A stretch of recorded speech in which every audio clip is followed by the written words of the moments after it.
So this is it. This is everything that we've been striving for this season, and it's all culminating tomorrow night in Bilbao. It is Tottenham Hotspur versus Manchester United Europa League final, and how are we feeling? To be honest, I'm not so much nervous about the prospect of the opponent. I'm actually just more nervous about the outcome and the significance of what the outcome is, like the consequence of the outcome. I'm not at all concerned about what Spurs fans will do or how shameless they will be and how basically hated the whole of British football would suddenly become from us. And yeah, I can't lie. It's long. It's long if we lose, but nothing will quite trump the significance of Manchester United losing and ultimately having their future ultimately killed. It's literally it. The future of our club is riding on this game, quite literally. So yeah, we've got our work cut out for us. Of course, tomorrow for our sake is going to be a tough game because we make every game tough. However, so far this season, this Spurs team has beaten United 3 times. You know, the saying we can't coin the saying that good things come in threes, um, or that third time's a charm. If it's the case of Spurs, then they'll have to say, well, yeah, good things come in threes. Okay, well, how about a fourth game? Hopefully, that's a cycle breaker. That's a curse breaker, and that we can defeat the prophecy of Ange Postecoglou always winning a trophy in his second season. It's just what we do, mate. It's just who we are. It's just who we are. I always win a trophy in my second season. Never failed to do it.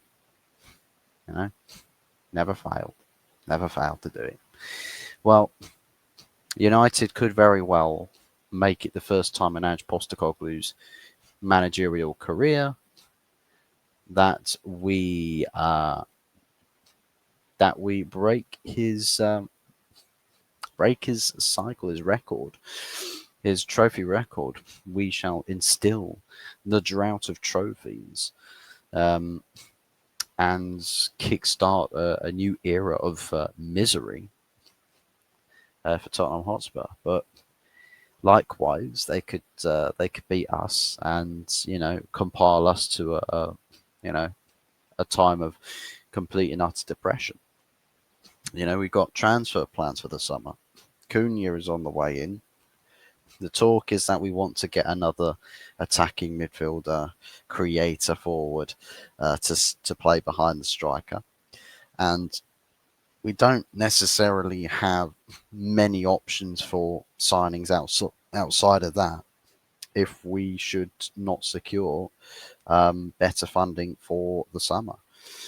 So this game is such an important game, just for the sake of the consequences to the club if you lose. And in the players' case, it should be very abundantly clear that that is very much. Yeah, if you do care about this club, your failure tomorrow would mean that you've killed the thing that you so apparently care about, or the thing that you love. So, yeah, I can't imagine that this summer's going to be anything special should we fail to win. But I'm hoping that we can get the result across the line and ultimately pull through to win the game. And it will set us up quite nicely for the summer. So I'm just going to bring up the alleged predicted lineups via Flash Score. This is what they've predicted. That we've got the Spurs lineup with Vicario in goal, Adogi, Van der Ven, Romero, Porro as their back four, Papas Matasar, who was a doubt when he went off in the previous game um, against Aston Villa. Bentancur and Bissouma to make up the midfield three. Heung-min Son, Dominic Solanke, and Brennan Johnson to make up the front three.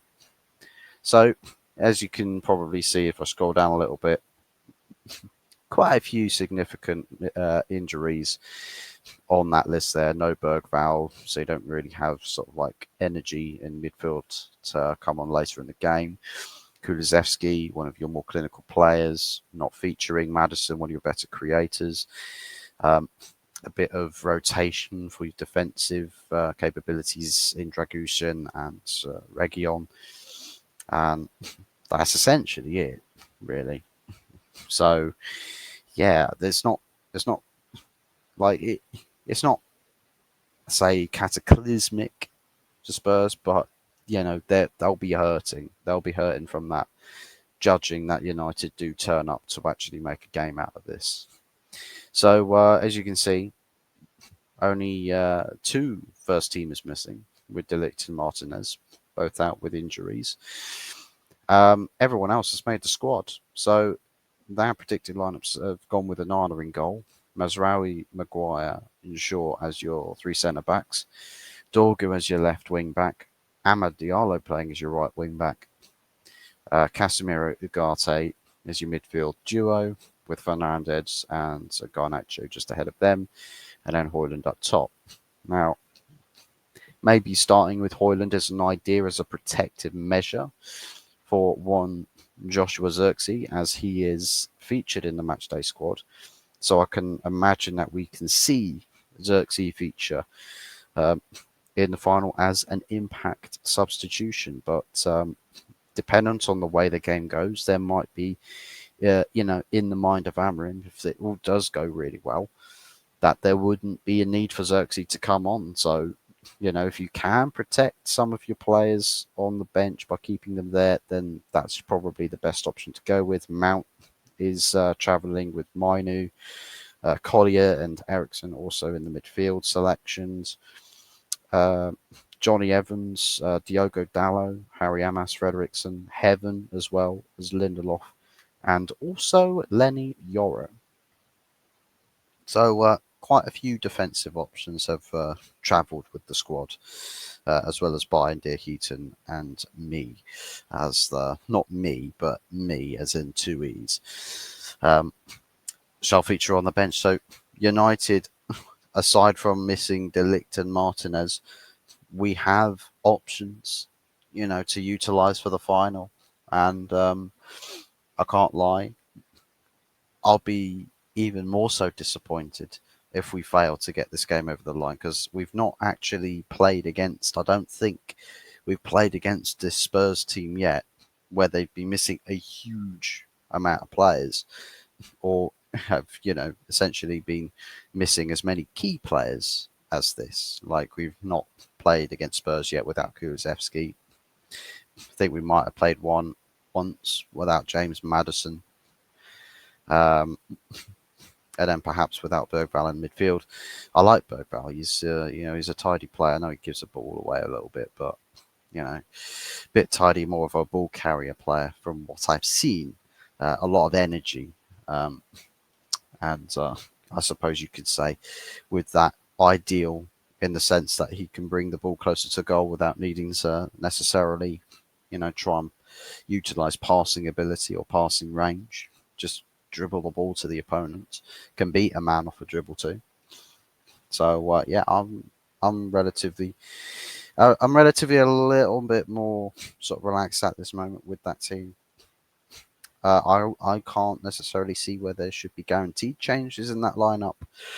I probably would say with someone like Lenny Yoro and Joshua Zirkzee used later on. Maybe you could argue the same with Diogo Dalot. Use them later on, and judging that you can go out of the, come out of the blocks to establish a lead, but then manage your game. And I don't think United can really do that. Don't think United are capable of managing a game yet. So for us, I think it's just scrap for as long as you can, but to instill as much of an advantage until crunch time. And once you can reach your crunch time, having an established lead, that's when you can start talking about, reining it in, getting bodies behind the ball to sort of just soak up pressure. Um, or just make your substitutions and just go for all out defensive. But by which point, ideally 2 to 3 goal lead, which how likely is that going to be? Probably not very likely, but we have to make do with what we can. So as far as a prediction for a score, I'm probably going to go with a United. You know what? I'm going to go United 3-2. I think there will be a trading of hammer blows here. I would be pleasantly surprised if we can make it a lot more one-sided, but yeah, we don't really take advantage of an opponent. The only two teams we've really done that for this season is ironically Bilbao and Sociedad. Two teams that I think so far in the Europa League people completely wrote us off against.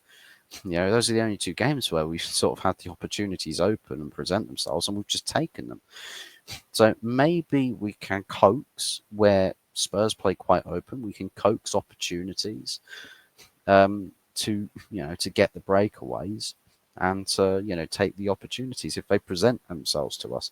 Hopefully, fingers crossed, the shooting boots are on, and if they are, big opportunities keep presenting themselves. We keep scoring them. We could have quite a high scoring game on our hands. So I'm absolutely all for seeing, more of a battering. But let's see what Spurs do. It could be the other way. It could be Spurs just come out with just the most ridiculous intensity, and every gamble they make pays off. So yeah, it's going to be difficult. It's going to be a strange affair. I think it could pan out to be a very, very strange, peculiar affair. But overall, I just think on the balance of everything, I think on paper, United have a better squad for this final, hands down. But in the balance of play, I still think Spurs probably come into this final feeling a bit more comfortable about things as opposed to United. But I still think that we've probably got more in the tank, having been to 2 finals in the last 3 finals in the last 2 seasons, and won 2 of them. So for a few of those players, trophies are still very much in the recent history, and in the minds of some of these players. Fernandez, Casemiro, Maguire,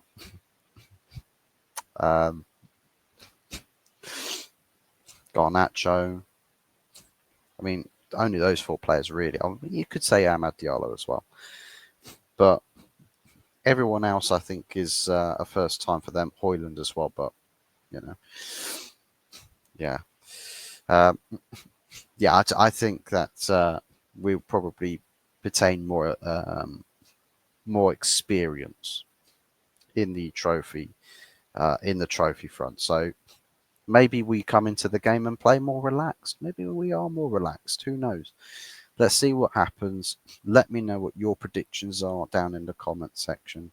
Who do you think is taking the Europa League trophy home?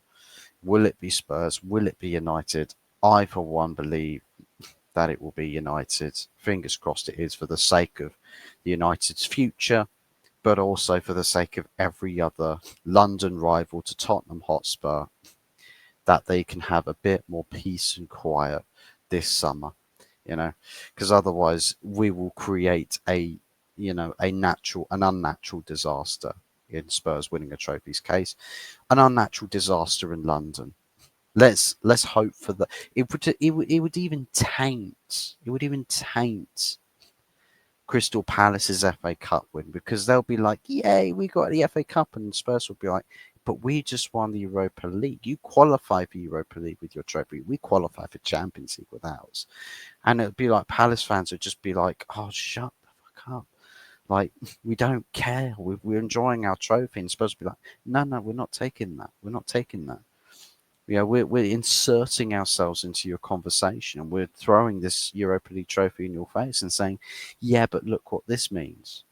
And it would just be so, it'll be absolutely so shameless. It will be absolutely frustrating. It will be so annoying, super annoying. And hopefully we don't have to, you know, you know incur the the horrendous truth that would be Spurs um, parading a trophy around. Fingers crossed that doesn't happen. But let me know your thoughts and feelings in the comment section down below. Don't forget to hit the likes and subscribe and all of that good stuff. And fingers crossed, tomorrow night, hopefully, is the night. Big ups to people. Thanks for watching. Take care, and we'll be back again for I believe, I don't know if it'll be scheduled for the good, the bad, and the ugly, but let's see. Take care, people, and yeah, we'll catch you next time.